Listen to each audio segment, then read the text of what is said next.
Well, thank you all. Thank you all for being here on our last morning in Davos. My name is Ishaan Tharoor. I'm a foreign affairs reporter at the Washington Post. And I'm delighted to be here in conversation with Dr. Dixon Chibanda. Who here has sat on the bench outside, the friendship bench? Well, we'll be talking about that. It's a program that Dr. Chibanda started 13 years ago, correct? Yep. As a way of proliferating mental health solutions across Zimbabwe, and we'll be discussing that. Dr. Chibanda, of course, wears many hats. He's an ambassador for the United for Global Health Mental Health Project. He is the director of the African Mental Health Research Initiative, professor at the University of Zimbabwe, and an associate professor at the London School of Hygiene and Tropical Medicine. He's been here this week in Davos talking about mental health solutions. Mental health has been something that's been under-discussed for quite some time, but now is generating a bit of interest, attention from world leaders, sponsorship, as well as funding from major donors.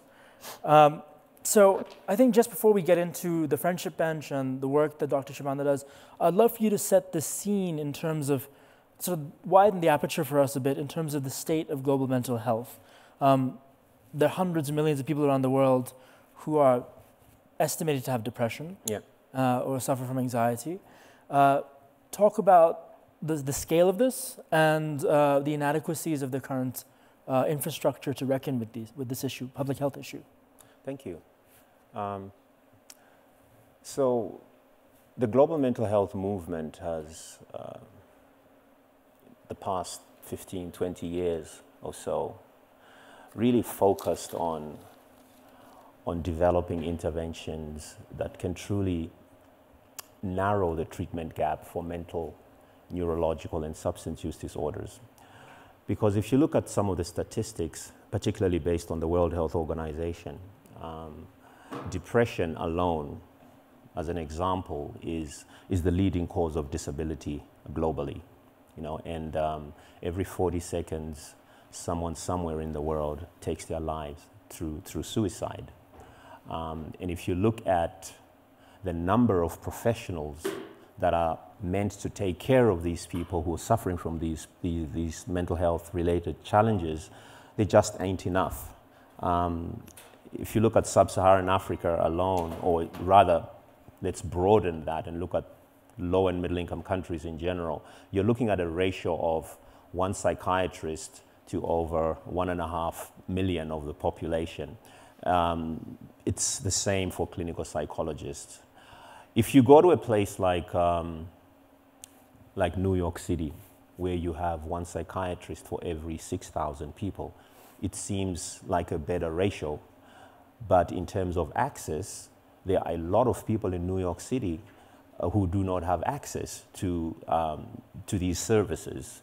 And this is one of the reasons why we've also introduced Friendship Bench in New York City. So mental health is a global problem. It's not a problem which is restricted to poor countries or developing countries or low and middle income countries, because it really affects people across the spectrum. You know, so it truly is a global challenge that we're facing. It's a crisis that we're dealing with, and this is one of the reasons why this year in Davos, you know, we're saying it's time to act. And the reason why we're saying it's time to act is because we know enough. Over the years, we've generated enough evidence to know what works. And we now need to take that which works to scale. And that's the message we're bringing here, really. And we need leadership to do that.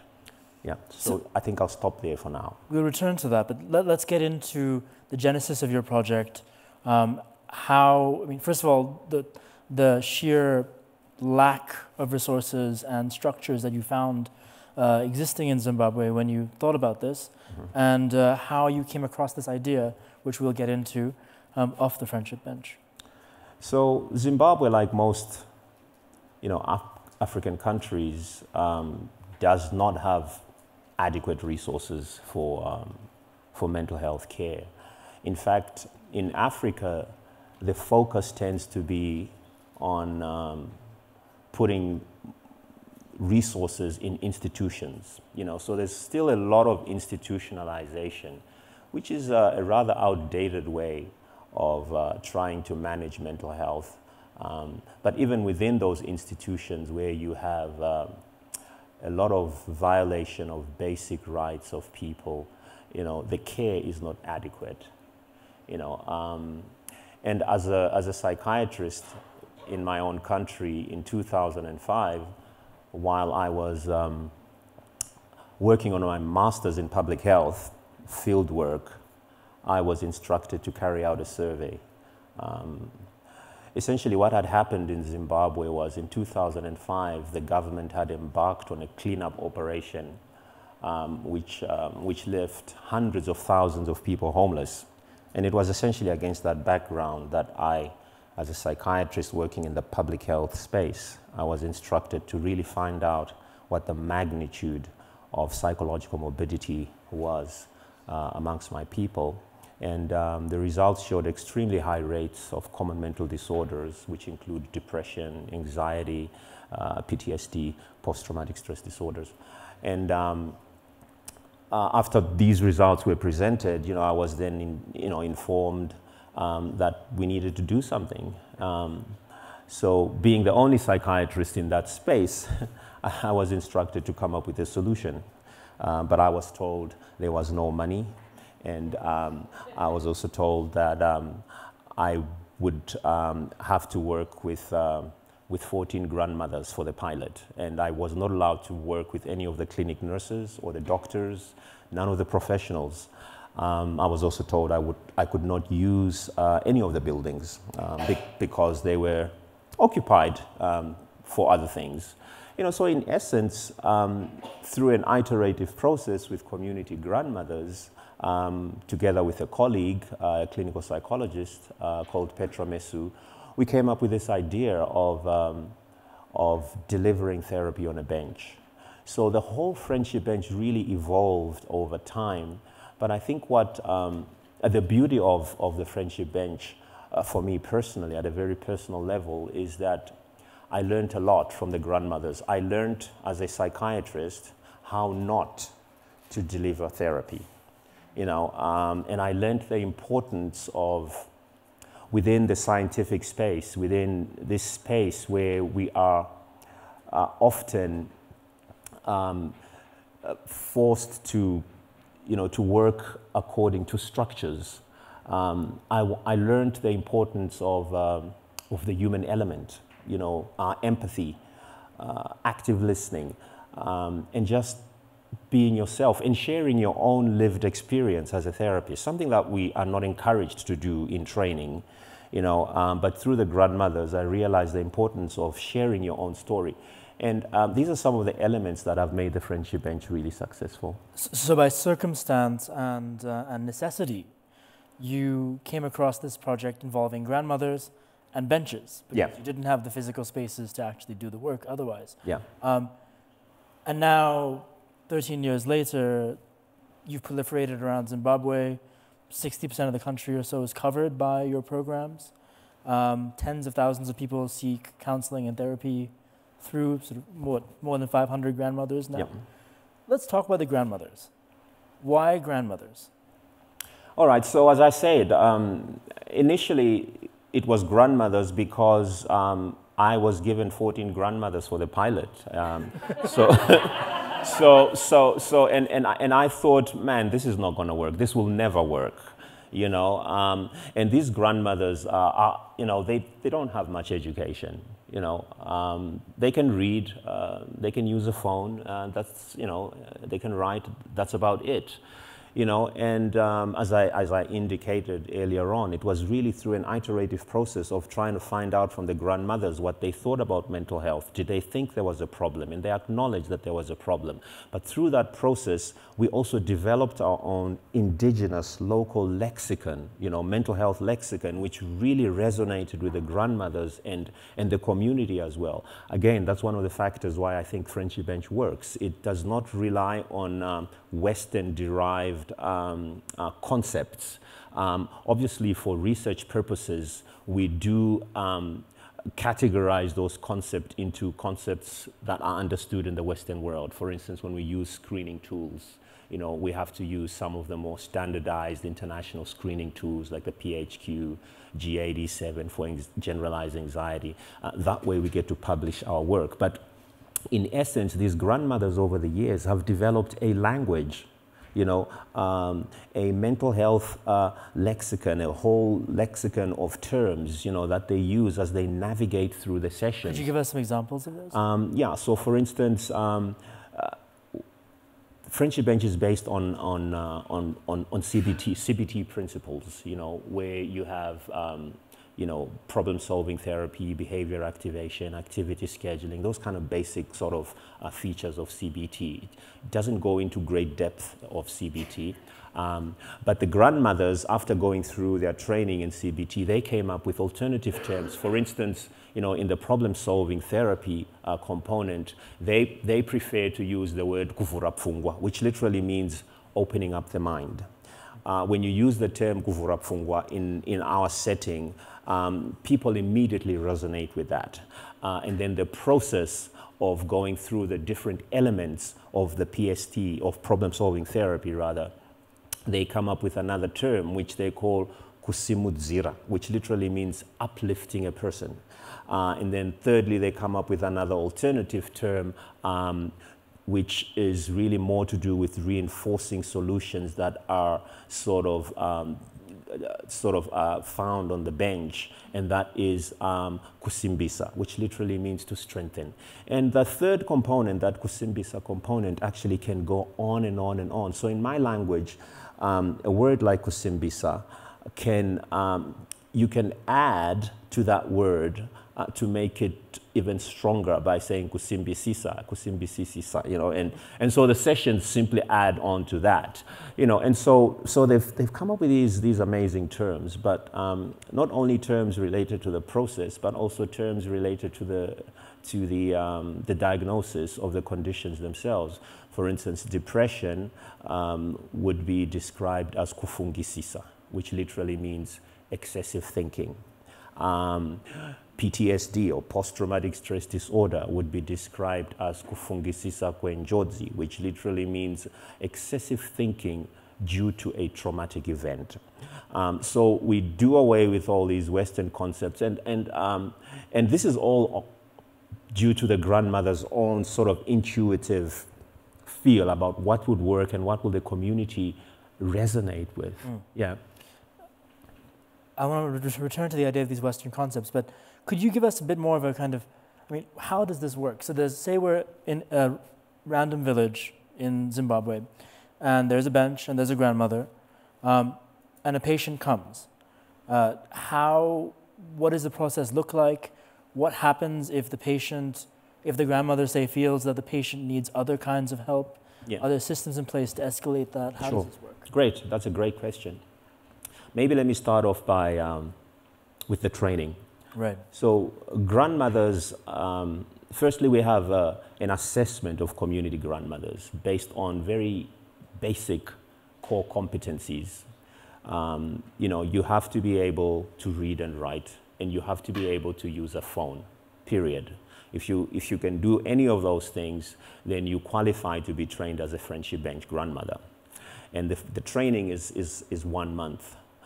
Which is more like in a classroom type training. But after that, we have a lot of role playing, and we have a lot of very practical skills training within the community, within the clinics, which also involves our team audio recording and video recording the sessions. And we use that as a way of actually teaching the grandmothers how to use empathy, how to use active listening as a skill, how to use nonverbal communication as a skill within therapy, how to structure therapy.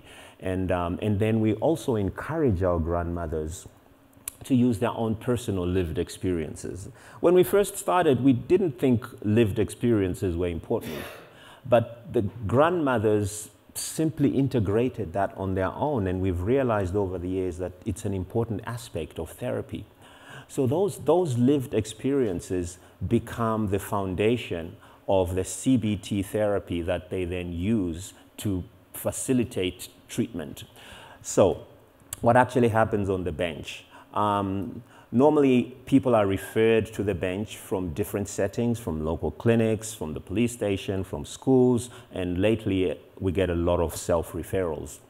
The first thing that happens on the bench is the grandmother invites the client, and the first thing that they normally would say is, "I'm here to help you. Would you like to share your story with me?" During the process of sharing that story, the grandmother is also asking questions based on a set of validated screening tools. And through those screening tools, the grandmother is then able to assess during that storytelling whether a client is a case or not. Sometimes people come to the bench just to talk because they've gone through a bad day. Not everyone who has experienced a bad day meets a DSM-5 diagnosis. You know, so using the screening tools, the grandmothers are then able to say, this is actually a case, or this is a red flag, this person is suicidal, I need to move on to stage B of my intervention, I need to call my supervisor because this case actually requires further input. And what we've done over the years is grandmothers who've been running Friendship Bench for 4 or 5 years automatically are promoted to become peer supervisors. They then supervise the grandmothers who are just starting. So a grandmother who's just starting who has a problem will go to a peer grandmother supervisor. If the peer grandmother supervisor can't manage, she then goes on to a supervisor for the peer grandmothers. So that's how it works, because we try to use the psychiatrists and the clinical psychologists as less as possible because we don't have enough of them. So this is the whole model of task shifting or collaborative care model, as it's commonly called. So at the risk of sounding churlish, why not grandfathers? And a corollary question, in sort of the decade plus that you've been doing this Friendship Bench project, has there been a gender division in terms of the patients you're seeing? Is it more women, less women, fewer women, or is it sort of roughly the same? Or yeah. So let me start off with your last question. There are generally more women attending Friendship Bench because the Friendship Benches are, of course it's changing now, the Friendship Benches are situated close to primary healthcare facilities, and if you look at the data across, you know, sub-Saharan Africa, primary healthcare facilities are frequented more often by women than men. We are now sort of incorporating other components to the Friendship Bench, like digital platforms, which are more comfortable for men, which are more comfortable for young people as well. For instance, a young person will come to the bench for just one session, and they then decide all the subsequent sessions they want to via their phone. You know, and we're seeing that as an alternative way of actually reaching out to young people. For men, we have programs which are more embedded within the communities, close to places where men hang out, you know, pubs and things like that. You know, so we have to be strategic in terms of where we place the benches. And then coming on to your first question about why grandmothers and not grandfathers, we actually did try working with grandfathers, but the reality is that grandfathers tend to be very prescriptive, and the Friendship Bench is not about being prescriptive. The Friendship Bench is about creating space, and grandfathers we find sometimes struggle immensely with empathy. You know, they struggle with active listening. You know, one of the things that we do on the bench is the grandmothers encourage the client to list the challenges that the client is facing. And it's not up to the grandmother to tell the client what they need to do. It's up to the client to come up with a solution. Grandfathers tend to tell the client, you know, so we've listed these problems, I think you should be focusing on this problem. That's what a grandfather would typically do, you know, whereas grandmothers somehow have that restraint. They give the client space, and the more space you give a client, the more therapeutic the whole process. I strongly believe that every human being inherently has the capacity to problem solve.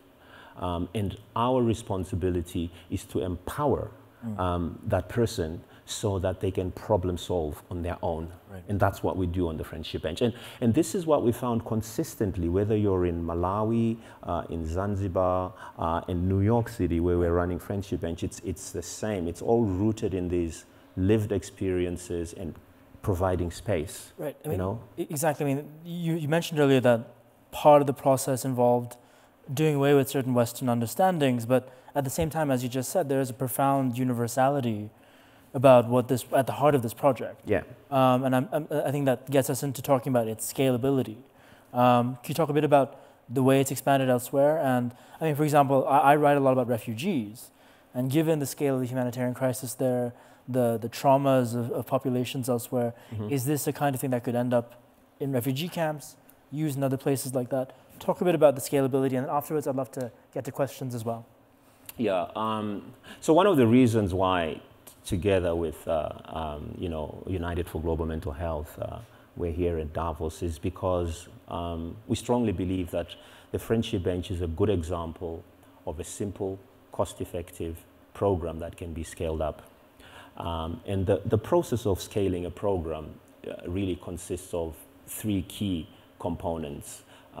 Firstly, you want to make sure that it's evidence-based, and the Friendship Bench is rooted in evidence. We have close to 50 publications, which include randomized clinical trials. The gold standard for answering the question whether something is evidence-based is the randomized clinical trial, which we have, and we also have replicated it outside of the setting where it was tested, Zimbabwe. So we're replicating it in rural areas. It's gone to Malawi, Zanzibar, Botswana, and also in New York City, where it's doing extremely well. I recently got an email just the other day from the team in New York saying they've managed to reach out to 81,000 people in the last year alone. This is in the Bronx? In the Bronx, through Friendship Benches. So it's very universal. And I think with that evidence, it's working in Africa, it's working in New York City, and it's simple, it's cheap, it can be replicated.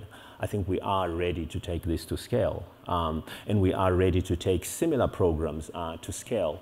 I think for a long time in the global mental health community, we've been focusing a lot on generating the evidence, generating the evidence to show that programs work.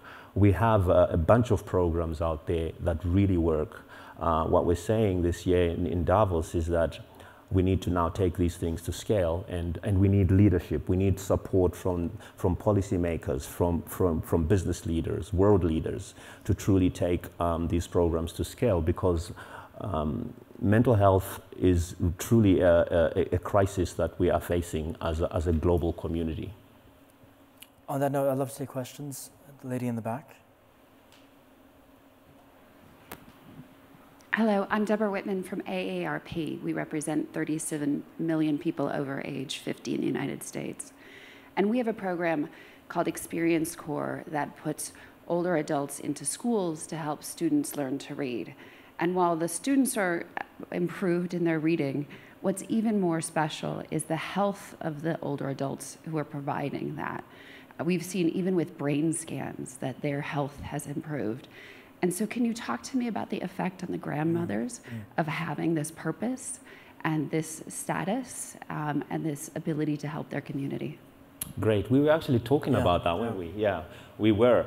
So to be quite honest, Ruth and I, she's the clinical psychologist in the team, we were very concerned about the well-being of the grandmothers, when this program started expanding, and we're like, these poor grandmothers, they're probably burnt out, and they're probably going to end up all being depressed and suicidal themselves, And so Ruth focused on that particular question for her PhD to really find out how the grandmothers were doing, and we carried out a survey of all the grandmothers who are involved in Friendship Bench, and we compared that data with, with variables linked to the community.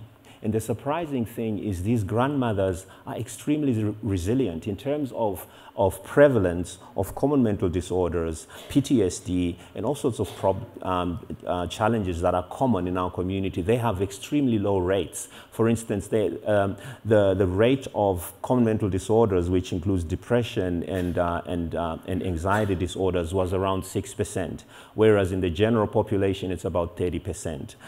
We found the same for PTSD, and we also found the same for quality of life. But these are elderly people. A lot of them are suffering from chronic conditions. You know, you wouldn't expect them to have a better quality of life than somebody who's out there who's much younger.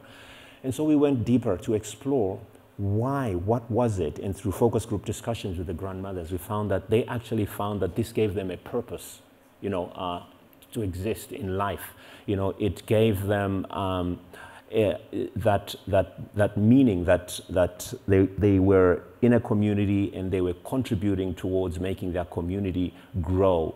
Because the grandmothers that we recruit normally live in the very communities where the benches are. So they are familiar with the dynamics of that community, and so they are really eager to help communities. So in essence, our findings show that this is actually therapeutic not only for the clients sitting on the bench, but also for the grandmothers. And that's why we carry on working with grandmothers. That's beautiful. Any more questions?